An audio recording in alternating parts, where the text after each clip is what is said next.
Hello friends, இன்றைக்கி நம்ம என்ன பார்க்க போகிறோம்னா ரொம்பவே ஈஸியான ஹெல்த்தியான ஸ்நாக்ஸ் ரெசிபி தான் ஸ்வீட் கார்ன் போண்டா. அதுக்கு ஃபர்ஸ்ட் இந்த மாதிரி ஸ்வீட் கார்னை நல்லா வேக வச்சு எடுத்து அதை உரித்து வச்சுக்கோங்க.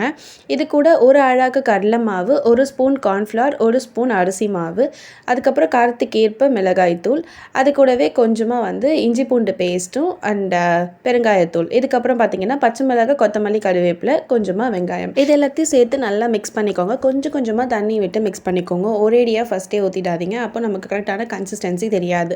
நான் உங்களுக்கு காமிக்கிறேன் எந்த அளவுக்கு இருக்கணுன்றதையும். இந்த அளவுக்கு கொஞ்சம் கொஞ்சமாக தண்ணி விட்டு மிக்ஸ் பண்ணி எடுத்து வச்சுக்கோங்க. இப்போ எண்ணெய் சூடானதுக்கப்புறமா இந்த மாதிரி உங்களுக்கு என்ன ஷேப்பில் தெரியுமோ அந்த ஷேப்பில் போட்டுக்கலாம்.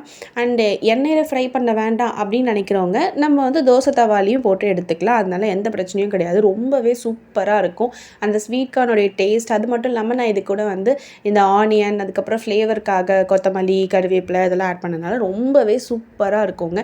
இது ஒரு மஸ்ட்டு ட்ரைன்னு சொல்லுவேன். நீங்களும் ட்ரை பண்ணி பாருங்கள். இப்போ இதை நான் உங்களுக்கு புட்டு காமிக்கிறேன். எந்த அளவுக்கு சாஃப்டாக சூப்பராக இருக்குன்னு பாருங்கள். இது ரொம்ப ஹெல்த்தியும் கூட. நீங்கள் இன்னும் தோசை தவாவில் போட்டிங்கன்னா சூப்பரான ஹெல்த்தியான snacks recipe ready. So subscribe பண்ணிட்டு பாருங்கள். பாய்.